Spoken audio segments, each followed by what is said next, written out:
안녕하세요. 복진누리입니다. 오늘은 취미생활 플러스 부수입에 대해서 말씀드려 볼까 하는데요. 뇌 건강과 몸 건강을 유지하는 취미생활 10가지와 취미생활로 벌 수 있는 부수입에 대해서도 안내해 드려 볼게요. 이 영상을 시청하고 계시는 분들, 지금까지 살아오시는 동안 내가 하고 싶은 거 마음껏 하면서 살아오셨나요? 아마 그렇지 못하신 분들이 많으실 거예요. 저도 그렇고요. 직장 생활을 하면서 또 일에 쫓기고 시간에 쫓기고 돈에 쫓기면서 또 자식들도 가르치고 살림도 늘어가면서 내가 하고 싶은 거 엄두도 못 냈을 거예요. 부모님 세대도 그렇고 지금 저희 세대들 또한 그러한데요. 이제는 제대로 할 때가 왔습니다. 지금까지 고생 많이 하셨잖아요. 시간도 옛날보다 훨씬 많아지신 분들도 계실 거예요. 이제는 오롯이 나를 위해서 살 때가 온 것입니다. 그동안 하고 싶어도 미뤄놨던 공부나 취미생활 그리고 자기 개발에 꼭 참여할 때가 온 것이죠. 끝까지 보시면 도움되는 영상이니 끝까지 시청 부탁드립니다. 오늘도 함께 해주셔서 감사합니다. 내 남은 인생을 책임지는 사람은 자식도 배우자도 아닙니다. 누구한테 의지하거나 눈치를 살피지 않고 죽을 때까지 내 몸과 내 마음을 살피고 움직이는 그런 삶을 살아가야 되는데요. 내가 나를 돌보고 즐겁게 만들어줄 의무가 있습니다. 그것이 바로 삶의 질을 높이고 활력이 넘치는 만족스러운 삶을 살아가는 지혜가 아닐까 생각드는데요. 취미생활은 인간이 살아가는데 꼭 필요한 영양소와 같은 존재입니다. 나에게 맞는 영양소를 꾸준히 먹어야 효과가 나듯이 취미생활도 마찬가지입니다.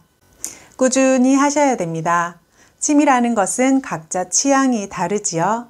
내가 좋아하는 헤어스타일이나 패션이 있듯이 여건이나 상황에 따라서 다 다릅니다. 그리고 나의 경제적인 사정, 나의 장점, 재능, 자기 개발, 건강 상태 등을 고려해서 선택하는 겁니다. 이왕이면 직업과 연관된 취미생활을 하는 것도 저는 권장드리고 싶어요.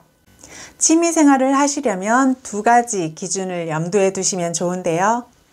첫째는 정신건강을 위한 인지적인 취미생활, 두 번째는 몸 건강을 위한 신체활동 취미생활입니다. 한쪽으로만 치우치지 말고 양쪽을 잘 살펴서 적절히 조화를 이루도록 선택하시면 참 좋을 것 같아요. 그럼 지금부터 뇌 건강, 몸 건강을 꽉 잡는 취미생활 10가지와 이것으로 만들 수 있는 부수입에 대해서도 말씀드려 보도록 할게요.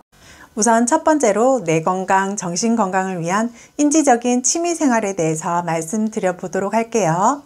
첫 번째는 독서입니다. 더 나이가 들어서 정서적으로 가장 많이 취미생활이 독서인데요. 독서라고 하면 책만 읽는 것도 좋지만 책을 읽으면서 내 마음에 드는 그런 문장을 옮겨 적는 것, 그리고 내가 좋아하는 책을 필사하는 것, 이것도 굉장히 뇌 건강에 좋다고 합니다. 독서의 부수입으로는요, 문화체육관광부와 한국국학진흥원에서 주관하는 옛날 이야기를 들려주는 이야기 할머니도 모집해요. 그럼 우리 손자, 손녀 같은 토끼 같은 아이들과 함께하며 돈도 벌 수 있는 기회가 있답니다. 두 번째로는 블로그, 인스타그램, 유튜브 하기입니다. 이 3가지를 다 하라고요? 그건 아니고요. 이 중에서 한 가지만 하시면 됩니다. 어렵다고요? 물론 쉽지는 않습니다. 그렇다고 아주 어렵지도 않아요. 누구나 배우면 다 하실 수 있습니다. 직장생활 오래 하신 분들은 나만의 노하우가 있고 전문성이 있으실 겁니다. 그런 것들을 글로 써서 올리시면 돼요. 그리고 나만의 요리, 취미라든지 또 여행, 반려식물 키우기 이런 것들을 영상이나 글로 써서 사진을 찍어서 올리는 겁니다. 그리고 이것을 열심히 하고 꾸준히 하면 나중에 수익을 얻을 수 있는 기회도 생긴답니다. 처음부터 너무 힘들이지 말고 그저 내 생각을 글로 써본다고 생각하시고 즐기는 것에 목적을 두시면 됩니다. 수익으로 연결될 수 있는 부분은 블로그를 열심히 하다 보면 나중에 책도 낼 수 있는 기회가 있고요. 유튜브는 많은 분들이 아시다시피 광고로 인한 광고 수입도 만들 수 있습니다. 세 번째는 컴퓨터 배우기입니다. 요즘 어르신들이 컴퓨터를 많이 배운다고 하는데요.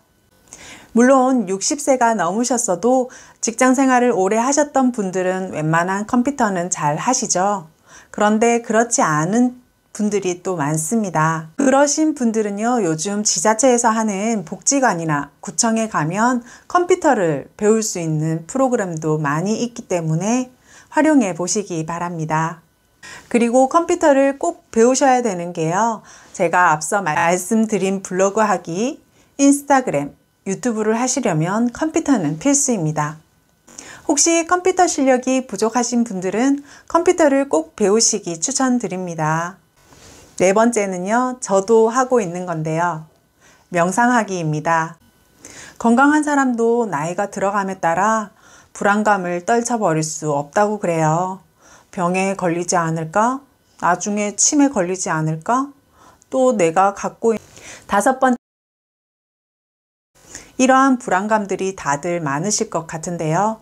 저 또한 그렇고요. 4,600명을 대상으로 한 연구 결과에서 명상이 우울증을 유발하는 염증성 화학물질의 분비량을 감소시킨다는 사실이 확인되었습니다. 노화로 인해 기억력이 감퇴하거나 치매 증상이 시작된 사람에게도 명상이 효과가 있는 것으로 드러났는데요. 연구진들이 조사한 결과 꾸준히 명상을 실천한 어르신들의 주의력, 기억력, 순발력 등이 향상된 것이 확인되었습니다. 뿐만 아니라 명상은 통증 완화에도 효과가 있는 것으로 알려졌는데요. MRI 촬영으로 뇌의 상태를 관찰한 연구팀은 명상 중인 환자는 통증이 발생했을 때 통증을 관리하는 뇌의 영역이 활성화되었고 통증에 대한 민감도는 감소한다는 사실을 확인했습니다. 다섯 번째는 그림 그리기입니다. 그림을 잘 그리는 것은 그다지 중요하지 않습니다. 캐나다 워털루 대학에서 이런 연구를 했어요. 노년기 기억력 증진에 글쓰기보다 그림 그리기가 더 효과적이라는 연구 결과를 내놨는데요. 일반적으로 새로운 정보를 기억하는 능력은 나이가 먹으면 쇠퇴하는데요. 왜냐하면 기억을 관장하는 뇌의 중요한 부위의 기능이 떨어지기 때문인데요. 그러나 이미지와 그림 등을 표현하는 데 관련된 뇌의 영역은 노화 또는 치매에 큰 영향을 받지 않는다고 합니다. 펜이나 색연필로 할 수 있는 드로잉도 있고요. 그리고 색연필로 색칠하는 컬러링 북도 있고요. 돌멩이에 그림 그리기도 있고요. 저도 취미로 가지고 있는 유화 그리기인데요. 그림 그리는 부분에 숫자가 적혀 있어서 색깔에 맞게 칠하기만 하면 멋진 그림이 뚝딱 완성됩니다. 여러 가지 그림 그리기 종류가 많기 때문에 나에게 맞는 선택을 하시면 뇌 건강 치매를 예방하는 데 좋다고 합니다. 무엇이든 쉬운 것부터 접근해 보시고요. 그림도 그리시면 판매도 가능하시니 이것 또한 부수입이 될 수 있습니다. 다음에는 몸 건강을 위한 신체 활동 취미생활에 대해서 말씀드릴게요. 첫 번째는 걷기입니다. 걷기라고 하면 등산이나 맨발 걷기가 다 포함돼요. 걷기가 만병통치약이라는 거 다 알고 계시죠? 저는 1년 동안 만보 걷기를 꾸준히 하고 있습니다. 웬만한 거리는 무조건 걸어 다니고 작은 산을 오르고 내리는 것 또한 좋아합니다. 걷기 운동만 잘해도 건강에 많은 도움을 받을 수 있습니다. 노년기에 하는 걷기 운동에는 몇 가지 주의사항이 있는데요. 먼저 저녁에 운동하는 것이 좋습니다. 저녁에는 신진대사를 활발하게 하는 호르몬의 분비가 많아지기 때문인데요. 아침에 가장 혈압이 높기 때문에 고혈압 환자라면 아침에 걷기 운동은 하지 않는 것이 좋고요. 관절이 좋지 않다면 스틱을 이용해 체중을 양쪽 스틱에 분산시켜 주는 것도 좋습니다. 스틱을 이용해 걸으면 상체 근육도 함께 쓰기 때문에 신체 근력과 척추 기립근 강화에도 효과적입니다. 꾸준한 걷기 운동은 당뇨병, 고혈압, 비만 등과 같은 질환 개선에 도움이 될 수 있습니다. 걷기 운동하시면 또 소소하게 용돈도 버실 수 있는데요. 요즘 걸으면서 돈 버는 어플이 많죠? 다운받으셔서 운동도 하고 두부 한 모 살 정도의 부수입도 함께 얻어 가시기 바랍니다. 두 번째는 식물 키우기입니다. 물론 텃밭 가꾸기도 포함이 돼요. 집에서 다육이 같은 반려식물을 기르는 것도 무척이나 좋습니다. 그런데 반려식물 기르는 것도 사실 신경을 많이 써야 되죠. 먼지도 닦아줘야죠. 물도 줘야 되고 또 화분갈이도 해줘야 되고 손이 많이 가요. 그런데 그 즐거움은 이루 말할 수가 없는데요. 정말로 저절로 힐링이 되는 것 같아요. 그리고 요즘에 베란다에서 채소 가꾸어 먹기가 유행이라고 하더라고요. 저는 버섯 키우기, 채소 키우기 해봤는데 바로 따서 요리하는 재미가 쏠쏠하더라고요. 여기서 또 부수입이 생길 수 있는 게 중고마켓, 당땡들 모두 아시죠? 이 반려식물 키워서 용돈 버시는 분들도 꽤 있으시더라고요. 이 키우는 과정을 블로그에 올리시는 분들도 있고요. 세 번째는 탁구인데요. 탁구는 사람을 사귀기에도 좋고 두뇌 활성화, 다이어트, 순발력, 판단력 향상에 도움이 됩니다. 또한 팔다리, 몸통, 허리, 전신을 사용하는 스포츠로 짧은 시간 안에 탁월한 운동 효과를 볼 수 있습니다. 하루에 30분씩만 즐겨도 충분한 효과를 볼 수 있으며 80대까지 무리 없이 즐길 수 있는 운동입니다. 네 번째는 여행입니다. 여행에는 종류가 많이 있어요. 해외 여행부터 국내 여행, 자동차 여행, 그리고 기차 여행들이 있는데요. 저는 여행을 단순히 놀러 갔다 오는 것이라고 생각하지 않습니다. 물론 많이 움직이기 때문에 운동은 자연적으로 되죠. 그렇지만 내 지적 호기심을 불러일으켜서 나를 성장시키는 활동이라고도 생각되는데요. 새로운 곳에 가면 그곳의 문화나 생활을 엿볼 수 있잖아요. 그런 과정들도 하나의 기록으로 블로그에 글을 쓰거나 영상으로 남겨주시면 다른 분들께 정보도 줄 수 있어 일석이조가 아닐까 생각됩니다. 다섯 번째, 수영인데요. 저희 어머니도 오랜 시간 동안 수영을 하셨어요. 수영이 노년층 낙상 예방에 효과적이라는 연구 결과가 있습니다. 전문가들은 70세 이상 노년층에게 가장 적합하고 효과적인 운동이 수영이라고 주장하기도 하는데요. 연구 조사에 따르면 꾸준히 수영을 즐겼던 사람들은 그렇지 않은 대상자보다 33%나 적게 낙상을 경험한 것으로 파악되었습니다.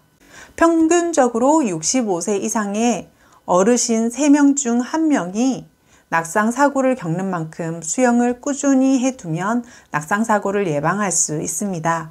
뿐만 아니라 폐 기능과 관절에도 효과가 있는 것으로 알려졌습니다. 코어 기능이 약하거나 관절이 안 좋은 분들께 추천드립니다. 오늘은 정신건강과 신체 건강을 위한 취미생활 10개를 소개해 보았습니다. 나에게 맞는 취미생활 2-3개 정도 선택해서 몸도 마음도 건강하게 보내셨으면 좋겠습니다. 오늘도 함께 해주셔서 감사합니다. 구독과 좋아요는 저에게 큰 힘이 됩니다.